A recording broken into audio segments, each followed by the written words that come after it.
Kali ini kita akan membahas perbedaan antara standar NDT dari ASNT dan PCN atau ISO. Selamat menyimak, salam quality. Halo semuanya, selamat datang lagi di sesi bedah materi kita.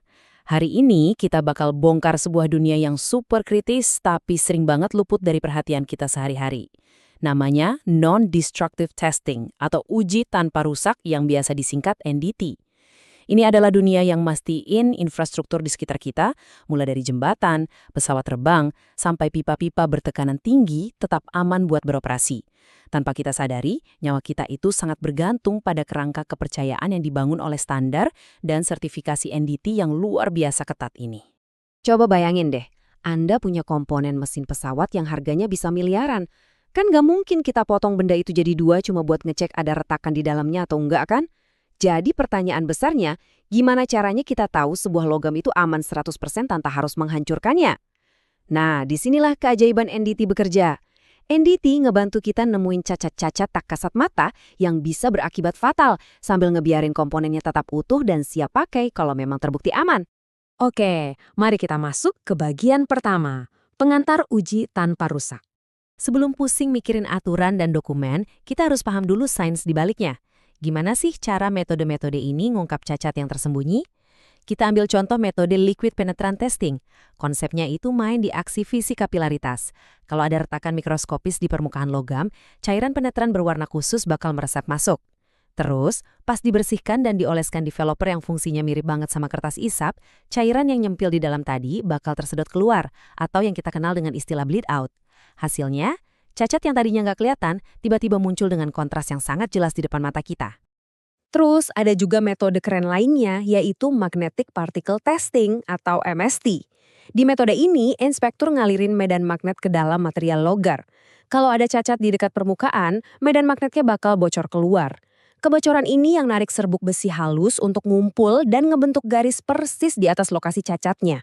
Nah, buat mastiin medan magnetnya cukup kuat dan arahnya bener, inspektur pakai alat khusus namanya indikator medan partikel magnetik atau sering disebut pi gauge. Alat ini isinya cacat buatan dan ibarat kompas buat mastiin pengujian udah dilakuin dengan sempurna.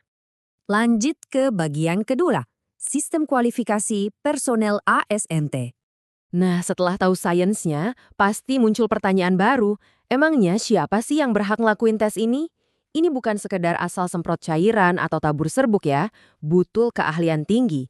Di Amerika, kita punya kerangka dari ASNT, American Society for Non-Destructive Testing, dengan pedomannya yang sangat terkenal, SNT TC1A. Poin paling krusial di sini adalah sistem mereka itu berbasis perusahaan atau employer-based. Artinya apa? Tanggung jawab tertinggi atas kualifikasi seorang inspektur itu sepenuhnya ada di tangan perusahaan tempat mereka bekerja, lewat yang namanya praktek tertulis. Kerangka ASNT ini terstruktur banget dan dibagi jadi 3 hierarki. Level 1 buat pelaksana pengujian di lapangan, level 2 buat yang mengevaluasi hasil, dan level 3 itu ibarat masternya yang ngerancang prosedur serta mengelola seluruh program. Semuanya disesuaikan spesifik sama kebutuhan internal perusahaan lewat ujian umum, spesifik, dan praktek. Oh iya, karena pekerjaan ini sangat bergantung sama visual, semua personil wajib banget lulus tes ketajaman penglihatan dan kontras warna. Nggak boleh ada toleransi. Sekarang kita geser ke bagian 3, skema sertifikasi internasional PCN. Kalau ASNT tadi sangat bergantung sama perusahaan, Eropa punya pendekatan yang beda lewat skema PCN. PCN ini justru memotong peran perusahaan dari proses penerbitan sertifikasi dasar.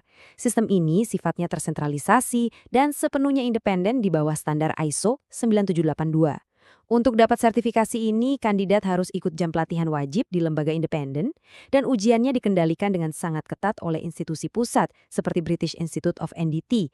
Jadi sertifikat PCN ini ibarat paspor keahlian independen yang diakui secara global. Gak peduli si inspektur lagi kerja di mana. Ini benar-benar nggambarin dua filosofi yang bertolak belakang di industri. Di satu sisi, ASNT ngasih fleksibilitas tinggi dengan tanggung jawab lokal yang disesuaikan sama kebutuhan spesifik perusahaan. Sangat praktis buat industri tertentu.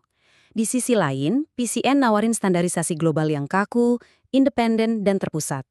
Dua jalan yang sangat berbeda, tapi percaya deh, keduanya punya satu tujuan mulia. Nyiptain personil yang sangat kompeten buat ngejaga infrastruktur kita. Kita masuk ke bagian 4, variabel prosedur pengujian. Sejago apapun seorang inspektur di lapangan, mereka tetap diikat oleh aturan matematika dan fisika yang nggak kenal kompromi. Misalnya, ada pedoman ASME Section 5 yang butuh perhitungan persamaan faktor pengisian yang sangat presisi. Kalau lagi nguji pakai koil elektromagnetik, rasio antara benda uji dan ukuran koil harus dihitung persis. Di magnetic particle juga sama, kuat arus magnetisasinya dihitung akurat berdasarkan dimensi materialnya. Nggak ada ruang buat tebak-tebakan atau pakai insting. Semuanya murni kepastian matematis. Setiap standar pengujian itu punya yang namanya variabel esensial. Bayangin, kalau di lapangan Anda iseng ngubah jenis pelarut pembersih, ngurangin waktu cairan penetran meresap, atau bahkan cahaya ruangannya turun sedikit di bawah 2200 lux, maka seketika itu juga seluruh prosedur tertulis jadi batal dan harus dikualifikasi ulang. Dokumen sumber juga ngasih batas kontaminan yang ekstrim ketat. Misalnya nih, sulfur pada penetran untuk paduan nikel sama sekali nggak boleh lebih dari 0,1%.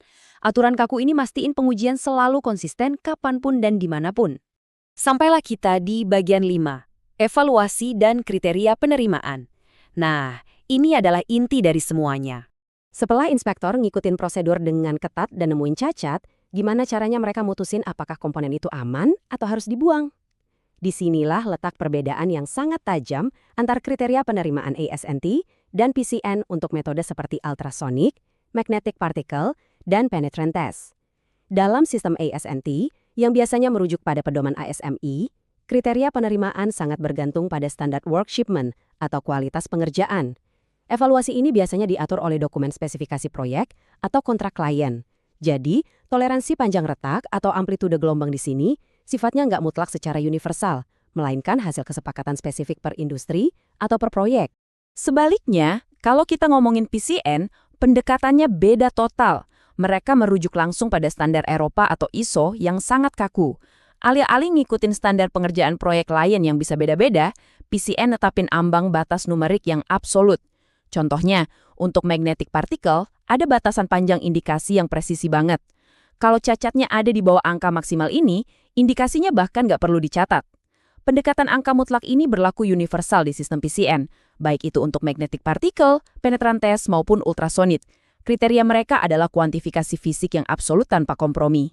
Tapi, tunggu dulu, ada satu metode pengujian di mana ASNT dan PCN sepakat 100%, uji radiografi atau RT. Untuk metode ini, keduanya menerapkan kebijakan toleransi nol terhadap kualitas gambar. Sebelum inspektur bisa ngevaluasi ukuran cacat pada suatu lasan, mereka harus membuktikan dulu kalau kualitas film X-ray tersebut sempurna. Kalau kepadatan film atau indikator kualitas gambarnya meleset sedikit saja dari standar minimum, film itu harus langsung ditolak mentah-mentah. Keberhasilan interpretasi di sini bergantung total pada kualitas film yang disajikan.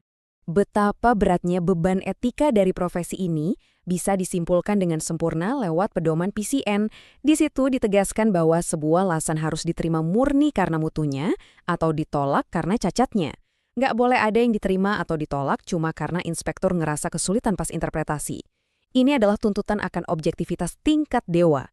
Alasan menolak sebuah komponen harus murni karena fisiknya memang gagal memenuhi standar numerik, bukan karena keraguan-raguan inspektur yang lagi bertugas.